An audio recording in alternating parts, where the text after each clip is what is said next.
Eu estou me lembrando aqui, rapaz, tá fazendo 30 anos, a Copa do Mundo de 94. Nós estávamos em Detroit, batendo um papo, eu e o Tostão, grande jogador. Na época ele era comentarista da Band. Durante um treino da seleção brasileira, foram dois momentos assim inesquecíveis. Primeiro, Dom Alfredo Di Stéfano, foi lá querer apertar a mão do Tostão, se apresentou, depois é que a gente viu que era o Di Stéfano, dizendo que o maior jogador que ele viu jogar na Copa de 70. O Di Stéfano falou isso pro Tostão. Não viu jogar aqui, né? Que nós vimos, né? Aí, rapaz, daí a pouco eu encontro lá com Francisco Horta, que tinha sido presidente do Fluminense, juiz de direito, aposentado, Rio de Janeiro. Ele estava lá como convidado da CBF ou coisa assim. Eu fiz uma entrevista com ele, perguntando sobre aquela crise que o futebol brasileiro estava vivendo, aquela subida do Fluminense da terceira para a primeira divisão, debaixo do pano ali, e a atitude do América. Na época o presidente era o saudoso Magnus Livre de Carvalho, não aceitou, foi para a justiça, e depois de esgotados, né, os recursos na justiça desportiva, ele foi para a justiça comum e deu uma parada em tudo o campeonato. Daí a pouco o América foi afastado pela CBF de todas as competições. Foi um negócio assim inacreditável, maluco. E eu perguntei para o Francisco Horta como é que ele via aquilo. Ele falou assim: olha, meu filho, o América Mineiro está dando um exemplo de como não ser vira-latas no futebol brasileiro, porque todos os clubes que aceitaram isso foram covardes, foram vira-latas, e o América está mantendo a dignidade que deveria ser mantida do futebol brasileiro. Francisco Horta, na época, pouco tempo, né, ele tinha sido presidente do Fluminense pouco tempo antes, e aquilo marcou muito a vida do América e a história do América, né, Marco? Ô Chico, eu vou falar uma coisa para você, eu vivi isso intensamente. Então, para o torcedor que... Estou recebendo um telefonema aqui do nosso senador aqui, o Castelar, tá me ligando, né? Rapaz. Pois eu vou ligar para ele aqui.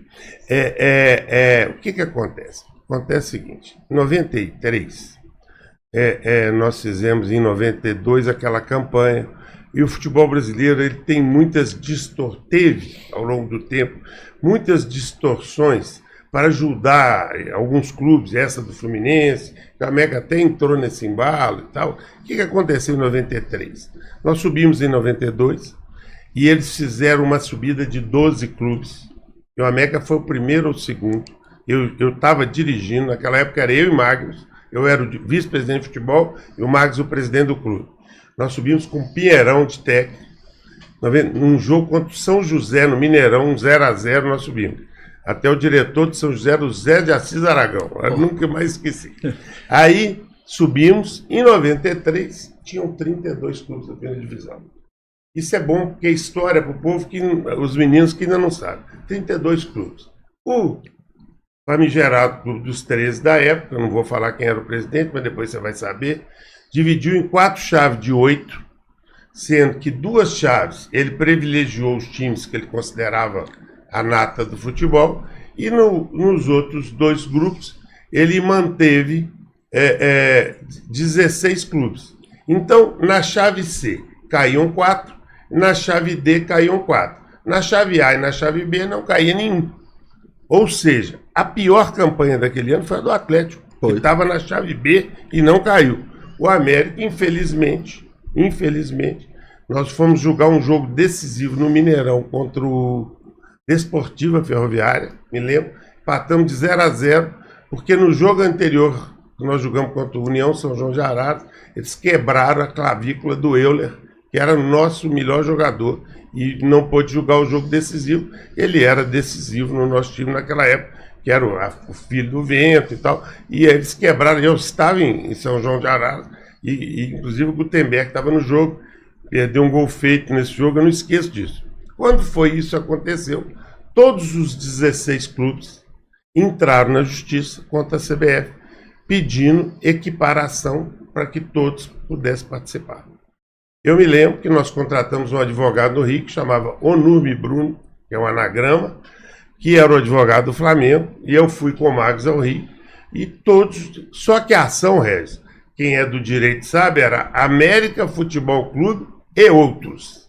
Que o América era a letra A. Então o América já ficou marcado ali na ação. Pelo alfabeto. Pelo alfabeto. Aí começamos a ação, nós fomos ganhando. O que aconteceu? E aí não precisa, o Chico é professor nisso, todos eles foram tirando saindo da ação, a Globo dava um dinheiro aqui, o outro dava ali, a CBF ia pressionando, foram ficando poucos clubes. E por um azar nosso, e o Vitória era um dos clubes parceiros nossos, o Vitória foi para a final daquele campeonato com aquele time famoso dele, que tinha Paulo Isidoro, Dida, Vitória e Palmeiras, Vampeta, Isso. Era um timaço, foi para a final. E eu me recordo que eu estava em casa, tomei um telefonema do Paulo Carneiro, falei, presidente, eu vou ter que sair da ação, porque a Globo só me paga se eu sair da ação, a final. Aí ele saiu e o América ficou praticamente sozinho. E aí, esse caso é longo, mas eu vou contar. Eu e o Marcos lutando, e aí nós descobrimos que cooptaram também o nosso advogado. Ixi. E nós tiramos ele da ação e contratamos o saudoso Orlando Vaz, que é um grande amigo meu, que fez um grande memorial. Nós fomos para o Rio, eu e ele, fomos em todos os juízes, marcamos o julgamento, e eu me recordo que eu e Marcos sentamos na porta do tribunal, quando o nosso antigo advogado apareceu, quando ele chegou assim, não, eu vim pedir o adiamento, o cara falou, não, o senhor não é mais advogado, não, né? Cancelou sua procuração, para você ver como é que era o negócio naquela época. E aí começou o julgamento, nós estávamos ganhando de 2-0, e aí de repente apareceu uma pessoa, entrou no tribunal, chamou o juiz e pediu adiamento, e quando ele pediu adiamento, eu falei, perdemos o julgamento. Eles descobriram o troço e realmente perdemos 4-3, porque nós ganhamos a causa, mas nós perdemos pelo fato do campeonato do ano seguinte já ter sido disputado. Então nós não tínhamos o objeto da ação, porque já tinha vencido, porque nós só conseguimos julgar no final do campeonato. Resultado, fomos punidos e nós não podíamos disputar a competição nacional. E aí, eu ia para o treinamento para fazer amistoso no interior. Eu vou falar um negócio para você. Esse julgamento dormiu no Rio, no hotel. Eu e Marcos, sozinhos. E o Afonsinho foi no dia seguinte para assistir o julgamento. Uma bela exposição oral. E nós tínhamos total razão. Era impossível perder, mas o esquema era muito pesado. Fomos punidos. Nós ficamos 2 anos punidos. 94, 95... Nós só disputávamos o Campeonato Mineiro. Não disputávamos nem Copa do Brasil, nada. E ficava fazendo amistoso no interior. E eu tinha que ir no CT toda semana, conversar com os jogadores. Eu era um homem do futebol dessa época. Motivar os camaradas. Motivar os caras e tal. Quando, em 96, a coisa estava complicada, a gente não estava conseguindo andar na justiça, Teodomiro Braga, nosso grande amigo, me procurou e falou assim, a torcida vai acabar e a situação tem fim. Nós temos que fazer um acordo e voltar. Teodomiro, nós não estamos de acordo com isso. Mas a torcida quer, nós estamos precisando de tudo. Para convencer o Marcos foi uma parada, viu? Não foi fácil. Saudoso Marcos que me ensinou muitas coisas. Eu tenho muita saudade dele. Aí nós conversamos, aí eu marquei um encontro com o Ricardo e com o Marco Antônio, que é aqui de Minas Gerais, e aí marcamos um jantar no Palácio do Governo, cujo governador era Eduardo Azeredo, onde eles vieram trazer as condições. Eu te confesso que o Marcos aceitou com muita dificuldade. Eu falei, Sarum, isso está me agredindo, mas eu não posso matar o América. Eu também acho isso, mas nós fomos até o limite do que a gente pode.